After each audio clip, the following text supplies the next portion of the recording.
नमस्कार, मैं हूं डॉक्टर विकास कोहली और आज हम बात करेंगे एक ख़ास कंडीशन की जिसका नाम है कोआक्टेशन ऑफ एओर्टा। एओर्टा वो ट्यूब है जो पूरे बॉडी में ब्लड सप्लाई करती है और कोआक्टेशन का मतलब होता है नैरोइंग, ब्लॉकेज, सिकुड़ जाना। सो वो ट्यूब एक जगह अगर पिचक गई है, दब गई है, तो ऊपर वाले हिस्से में ब्लड प्रेशर ज़्यादा होगा और नीचे वाले हिस्से में ब्लड प्रेशर कम होगा। और ये एक ख़ास कंडीशन है जो कि नवजात शिशु में भी प्रेजेंट कर सकती है। उससे पहले माँ के पेट में जब बच्चा होता है तब भी जांची जा सकती है और नवजात शिशु के बाद ये कभी भी किसी भी उम्र पे प्रेजेंट कर सकती है। जैसे कि आज मैंने एक 9 साल की लड़की में पहली बार डिटेक्ट हुआ हाई ब्लड प्रेशर, उसका कारण निकला कोआक्टेशन, तो उसकी बलूनिंग की है। तो ये उस उम्र पे भी और कई बार ये 20, 25, 30, 40 साल पे भी पकड़ी जा सकती है। ये थोड़ी सी रेयर कंडीशन है, इतनी कॉमन भी नहीं है, बट पीडियाट्रिक कार्डियोलॉजी में देखी जाती है नॉर्मली न्यूबॉर्न पीरियड में। हम बात करते हैं कि न्यूबॉर्न पीरियड में ये कैसे प्रेजेंट करती है। न्यूबॉर्न पीरियड में जब ये प्रेजेंट करती है कोआक्टेशन, तो इसके दो तरीके हैं। एक तो लंग्स या फेफड़ों का प्रेशर बहुत ज़्यादा दिखाएगी और बाकी हार्ट का फंक्शन कम हो जाएगा।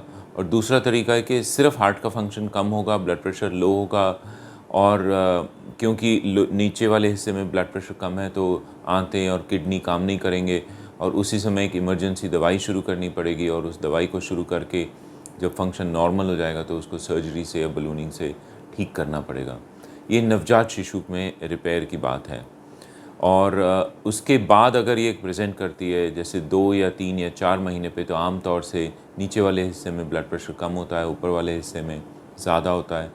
और ब्लड प्रेशर अगर चेक ना हो तो बच्चे की जो सिम्टम्स आपको दिखाई देंगे कि वो सांस तेज़ लेगा और फीड नहीं ले पाएगा, हार्ट का फंक्शन इको पे कम होगा या हार्ट बड़ा होगा या उसकी दीवार मोटी होगी और जो नैरोइंग है उसको, ब्लॉकेज है या सिकुड़ापन है उसको देखा जाएगा ख़ास इको से, तो वो नज़र आएगा। ये सीटी स्कैन पे भी कंफर्म हो जाता है, बट इकोकार्डियोग्राफी के आगे सीटी स्कैन बहुत कम ही चाहिए होता है ऐसी कंडीशन में।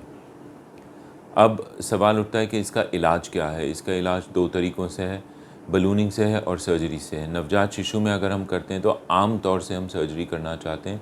सर्जरी से एक बार में बच्चा ठीक हो जाता है और उसमें भी 10% चांस है कि दोबारा सर्जरी की चांस कभी पड़ेगी या बलूनिंग की चांस पड़ेगी।